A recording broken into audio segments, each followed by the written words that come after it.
नाज़रीन, कोटड़ीअ जे 4 ॿारड़ा सिंधु दरिया में बुॾी फोत थी विया आहिनि। वॾे वज़ीर सैयद मुराद अली शाह नोटिस वठंदे लाॻापियल अमलदारनि खां रिपोर्ट तलब करे वरिती आहे। वधीक तफ़सील मालूम कंदा मेरान टीवी जे रिपोर्टर नवीद पावर खां। जी नवीद, वधीक कहिड़ा तफ़सील आहिनि?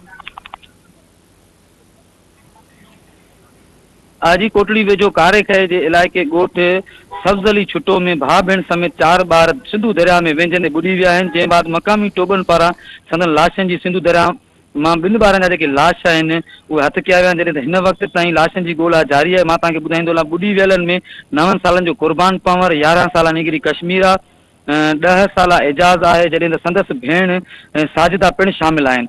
मां तव्हांखे ॿुधाईंदो हलां त हीउ ठठे ऐं जामशोरे ज़िले जे विच वारो इलाइक़ो आहे, जेको ढगी फार्म ऐं कोटड़ी जे इलाइक़े खे जोड़े थो, जिते हिन वक़्त जेको रेस्क्यू ऑपरेशन आहे उहो ताख़ीर जो शिकार आहे, जेको देर जो सबबु बणियो आहे।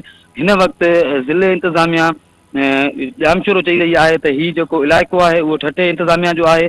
ॿिए तरफ़ ठठे इंतज़ामिया हिन वक़्त ताईं लाॻापियल इलाइक़े में पहुती न आहे। मक़ामी टोबनि ज़रिए 2 ॿारनि जा जेके लाश आहिनि उहे हिन वक़्त दरिया मां कढिया विया आहिनि, जॾहिं त ॿियनि जी ॻोल्हा जारी आहे। जी नवीद, तव्हांजी महिरबानी।